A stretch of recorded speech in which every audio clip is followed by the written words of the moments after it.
Thank you, students. Come back to the 100 important chemistry question. ये जो हमारा set है 100 important क्वेश्चन का, उसके 6 क्वेश्चन पर हम आ रहे हैं. राइट? क्या क्वेश्चन है? Define abnormal molecular mass and its relation with Van't Hoff factor. Abnormal molecular mass क्या होता है और उसको वेंट ऑफ फैक्टर ऐसे रिलेट करो.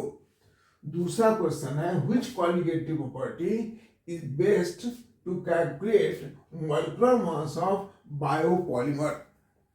हमारे पास जगह कम है इसलिए हमने पहले क्वेश्चन को डिस्कस किया है, सेकंड क्वेश्चन को इसके बाद डिस्कस करेंगे. तो आप पहले इसको नोट कीजिए. फर्स्ट क्वेश्चन हमने क्या लिखा? When we calculate molecular mass of non electrolyte. Non electrolyte जो डिसोसिएट एसोसिएट नहीं होता है, जैसे CCl4, benzene, toluene, carbon tetrachloride et cetera, है ना. then there will be no association or dissociation. उसमें कोई association dissociation नहीं होगा.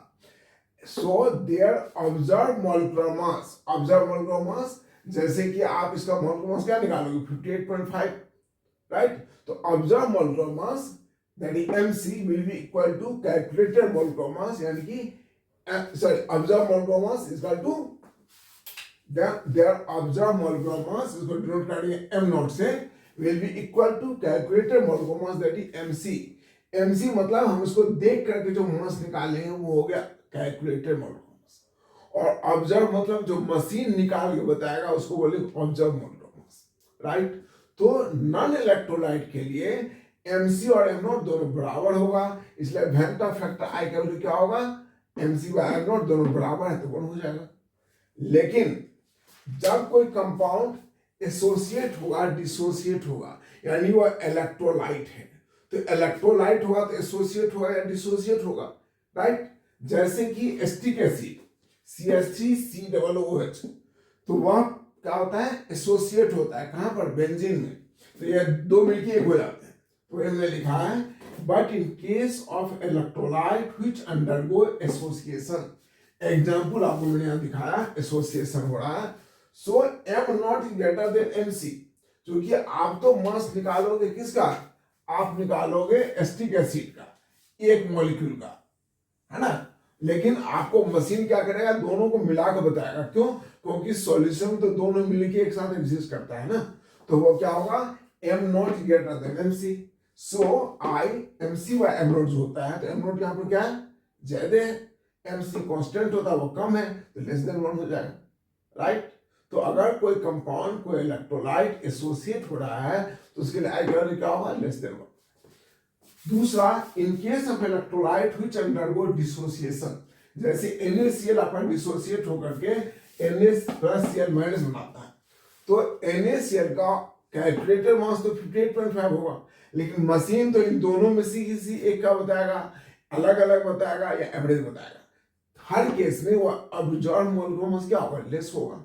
यानी कि आपने क्या बताया?